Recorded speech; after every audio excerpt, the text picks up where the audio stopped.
and she even looks like a beautiful Aboriginal painting.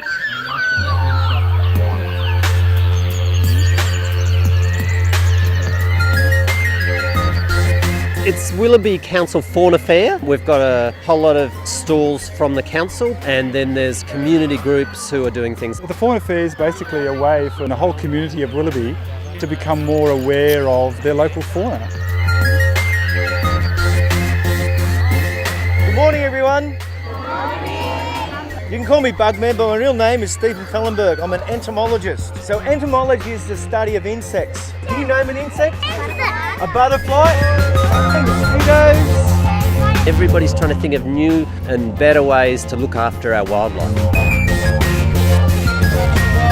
Do you think Willoughby Council does enough to protect our native wildlife? Today we're evaluating the Fauna Fair. I think it's always good to get direct feedback from people about how effective our message is. We're finding out what have they learnt about providing habitat for native animals. Do they have nest boxes? Do they have rocks and logs, which are important habitat for smaller creatures? I was considering replanting a grassy patch with native plants that flower and fruit.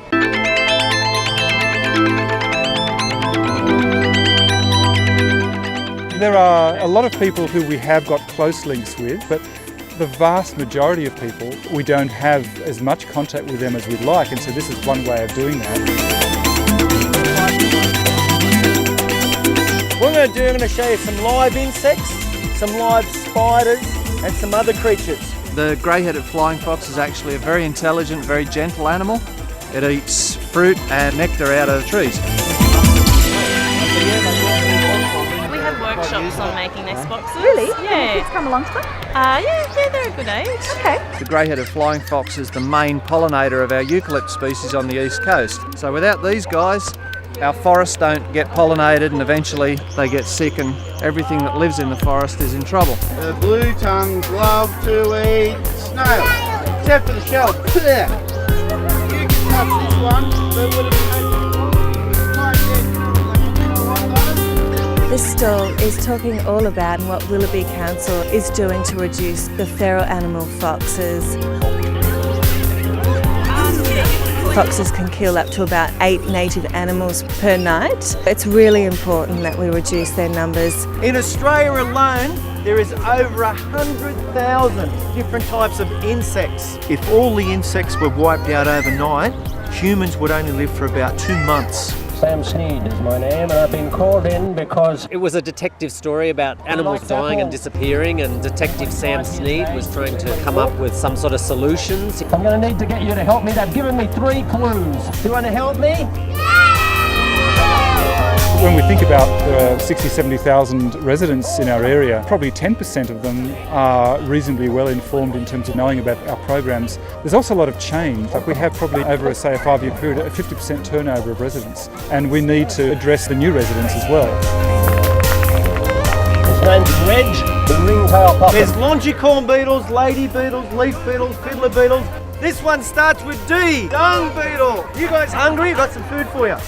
Oh, no thanks. Has anybody seen Reg? Anybody seen Reg? Reg, where are you? What do they eat? No. Who? Where is he? No time here! Then we interviewed council and asked them what they were doing. Does anyone know what the word habitat means? Where they live? Yeah, it's where all our native animals live. There's a study being done recently that's predicting extinction in 60 years. The biggest problem is habitat destruction. Is it a prawn?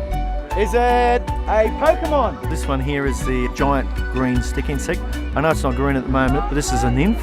It will grow to 30 centimetres long, be as thick as my finger. All they do is eat leaves. There's over 450 native Australian cockroaches. And we encourage Willoughby residents to keep their cats inside at night so they don't creep up on a bird or a possum. In here is a huntsman spider.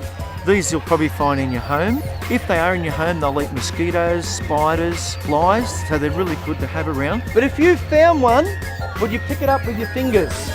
No, because they can bite. The bite's painful.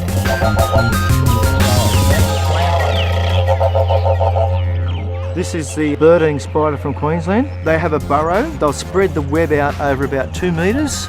and then anything walking on that web, they feel the vibration, so they'll come out, pounce on it, and then they just suck up the guts.